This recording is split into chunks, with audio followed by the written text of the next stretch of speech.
के? पूरी दुनिया तरक्की कर रही है, ये गाय का गोबर खिला रहे हैं, गाय का दूध पिला रहे हैं, ये हिंदू मुसलमान करके वोट मांग रहे हैं। यहाँ पर मोहन भागवत जी का भी एक मैसेज था या फिर उनका एक बयान था जिसमें वो कहते हैं कि हर मस्जिद के नीचे शिव जी यानी शिवलिंग को मत खोजो या मंदिर को मत खोजो, उसके बावजूद भी ये सब हो रहा है। एक्चुअली मोहन भागवत ने भारतीय इतिहास पढ़ा है, वो जानते हैं कि हमारा जो तांडव है या जो हमारा षड्यंत्र है ये 1000 साल पुराना है।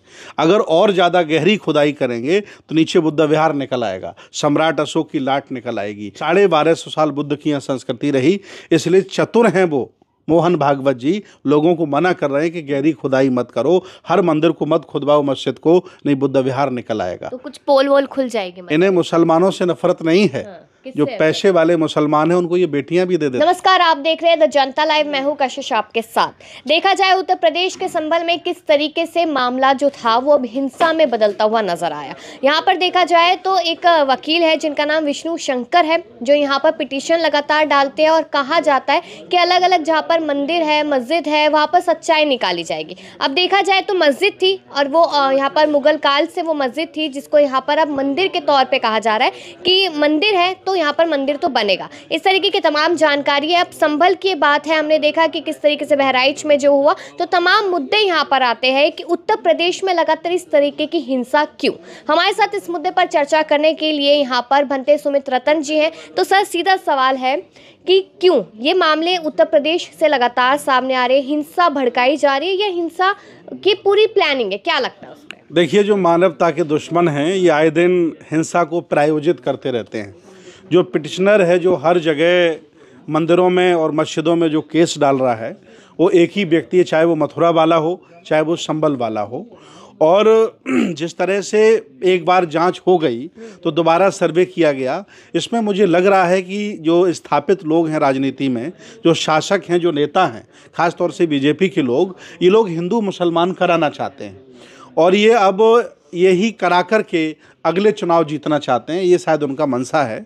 और अगर जैसे माना कि कल पिटीशन डाला गया और कल ही कोर्ट आदेश कर देता है, तो अब तक तो ये लगता था कि नेता इन्वॉल्व हैं, राजनीतिक लोग इन्वॉल्व हैं। अब मुझे लगता है कि कोर्ट भी इन्वॉल्व है, जज भी इसी व्यवस्था में मिले हुए हैं कि जब तक देश में हिंदू मुसलमान नहीं होगी तब तक आप मुसलमानों को कमज़ोर नहीं कर सकते हैं, ऐसा मुझे लग रहा है। आप देखिए कि यहाँ पर 1991 में सुप्रीम कोर्ट की तरफ से साफ तौर पे कहा गया था कि 1947 से पहले जितने भी मंदिर मस्जिद बने हैं उन पर नहीं चर्चा होगी, लेकिन उसके बाद भी चर्चा होती है। 19 तारीख को वो लोग जाते हैं सर्वे करने के लिए, फिर 24 तारीख को बिना किसी डेट के वो सर्वे करने जाते हैं। तो उस पर क्या लगता है? देखिए, 2500 वर्ष पुराना अगर इतिहास आप पढ़ेंगे तो आपको सब जगह बुद्ध विहार मिलेंगे, बौद्ध मठ मिलेंगे।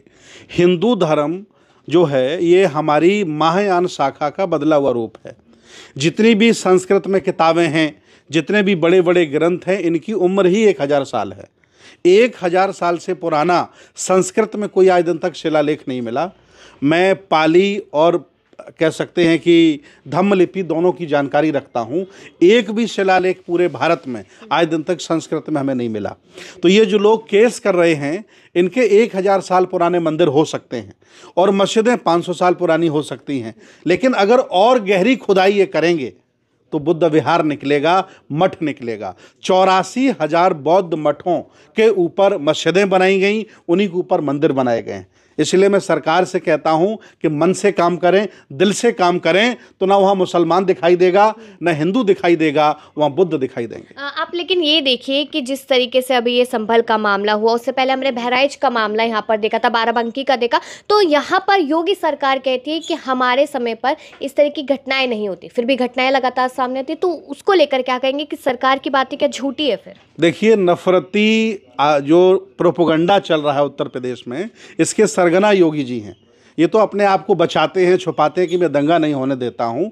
वो जिस पाठशाला से आते हैं, जिस पाठशाला का नाम आरएसएस है, वहाँ यही सिखाया जाता है। अगर ये ईमानदारी से काम करें, मैंने आपसे कहा ना, जैसे ज्ञान वापी पर इन्होंने कहा कि मस्जिद है, फिर उन्होंने कहा मंदिर है, और जब मैं बनारस गया ज्ञान वापी में केस करने के लिए, तो मतलब जज ने हमारा पिटीशन ही स्वीकार नहीं किया, कहा कि बौद्ध धर्म और हिंदू धर्म एक ही है, लिहाजा आपका तो काम चल ही रहा है। मैंने कहा नहीं, गलत है, बौद्ध धर्म अलग है। ज़बरदस्ती यहाँ की ब्राह्मण व्यवस्था ने बौद्ध धर्म को हिंदू धर्म का हिस्सा बना रखा है। अभी चूंकि बौद्धों के अनुयायियों की संख्या कम है, इसलिए मैरिज एक्ट, पर्सनल लॉ हमारे पास नहीं है। लेकिन समय आएगा तब समझ में आएगा कि पूरा जहाँ भी मस्जिदें हैं, मठ हैं, वहाँ नीचे बुद्ध विहार हैं। जी, ऐसा एक जैसे तमाम नेता बयान दे रहे, तो अखिलेश यादव का भी एक बयान यहाँ पर आया था जिसमें वो कहते हैं कि चुनावी चर्चा ना हो, यहाँ पर जो गड़बड़ी हो रही है तो इसलिए सारे दंगे भड़काए जा रहे हैं, दंगे कराए जा रहे हैं। ऐसा कुछ हो सकता है? देखिए, नेताओं पर हमेशा आरोप लगता रहा कि वो चुनाव जब जब आते हैं तो कुछ ऐसा काम वो करते हैं जिससे मूर्खों का वोट ट्रांसफ़र हो जाए, कन्वर्ट हो जाए। यहाँ की बहुत बड़ी शेड्यूल कास्ट की आबादी, बहुत बड़ी ओबीसी की आबादी मानसिक गुलाम है, राजनीतिक गुलाम है, धार्मिक गुलाम है।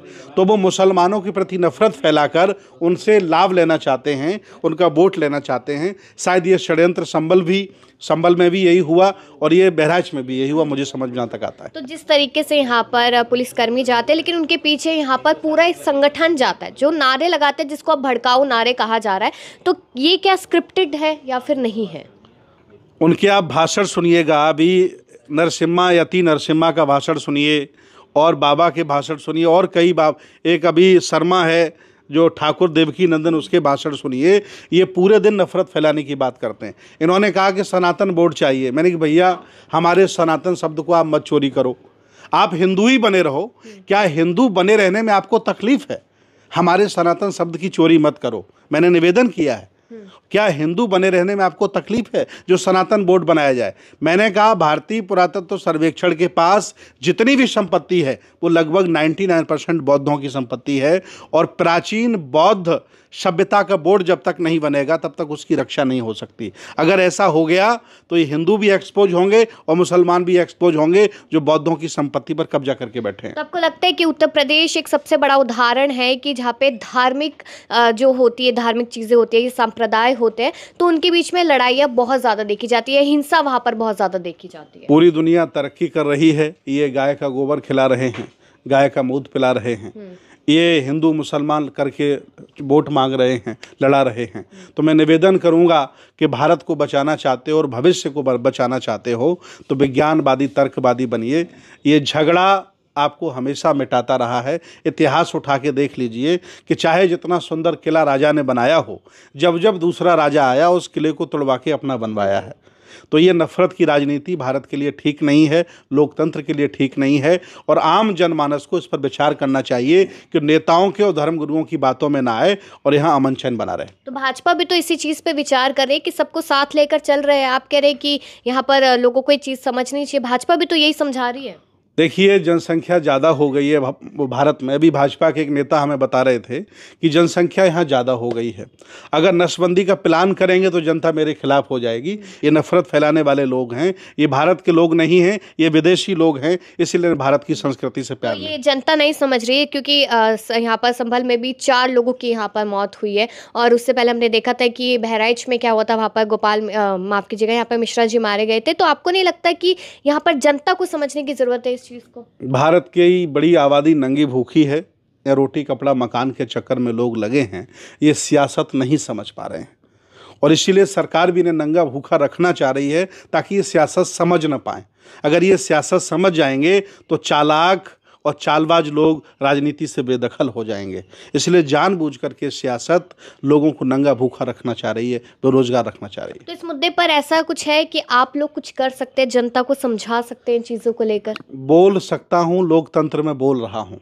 तानाशाही अगर मोदी जी लाए, अगर अगला चुनाव उन्होंने बंद करा दिया, सुप्रीम कोर्ट भी अपने अंडर में ले लिया, और चाइना की तर्ज पर, रशिया की तर्ज पर और ये उत्तर कोरिया की तर्ज पर अगर मोदी जी चले गए तो हमारी आवाज़ भी बंद हो सकती है। तो मोदी जी तो एक है, सेफ है की बात कर रहे हैं ना? नहीं, वो अपने आप को और अपने मित्र को बचाने की बात कर रहे हैं। कौन से मित्र? उनके मित्र अडानी जी हैं, उनको बचाने की बात कर रहे हैं, जनता की बात नहीं कर रहे हैं। अडानी को कैसे बचा रहे हैं वो? अडानी के पास जितना पैसा सब मोदी जी का पैसा है। मैं कह रहा हूँ आपसे, मोदी जी तो खाली झोला लेकर आए थे, पैसा कहाँ था उनके पास? अरे तो झोला लेके चले भी जाइए, भारत को क्यों बर्बाद कर रहे हो भाई? झोला लेके चले भी जाइए, क्यों लूट रहे हो भारत को, क्यों तबाह कर रहे हो भारत को? तो खाली झोला लेकर जाएंगे वो? हाँ, जाना चाहिए। झोला लेके आए तो झोला लेके ही जाएंगे। यहाँ पर मोहन भागवत जी का भी एक मैसेज था, या फिर उनका एक बयान था जिसमें वो कहते हैं कि हर मस्जिद के नीचे शिव जी यानी शिवलिंग को मत खोजो या मंदिर को मत खोजो, उसके बावजूद भी ये सब हो रहा है। एक्चुअली मोहन भागवत ने भारतीय इतिहास पढ़ा है, वो जानते हैं कि हमारा जो तांडव है या जो हमारा षड्यंत्र है ये 1000 साल पुराना है।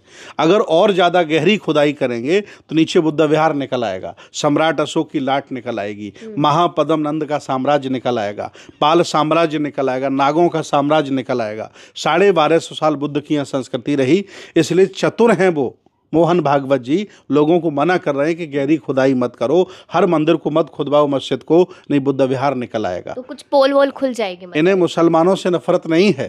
जो किससे? पैसे वाले मुसलमान हैं उनको ये बेटियां भी दे देते हैं। इन्हें गरीब मुसलमानों से नफरत है, और इसलिए नफरत है ताकि ये हमारे खिलाफ आवाज ना उठाएं। ये भूखा नंगा रख करके देश को लंबे समय तक गुलाम बना, कैटेगरीज में बांट रखा है जी लोगों को। जी जी जी नंगा भूखा रखकर लंबे समय तक यहाँ शासन करने का इनका मतलब हिटलर की तरह प्लान है, हिटलर की तरह। तो वो पूरा हो पाएगा या नहीं? करना चाहेंगे करेंगे। बाकी हम जैसे लोग हैं, लोकतंत्र पसंद लोग हैं, संविधान पसंद लोग हैं, लोकतंत्र आवाज़ उठा रहे हैं और सब कुछ अच्छा होगा।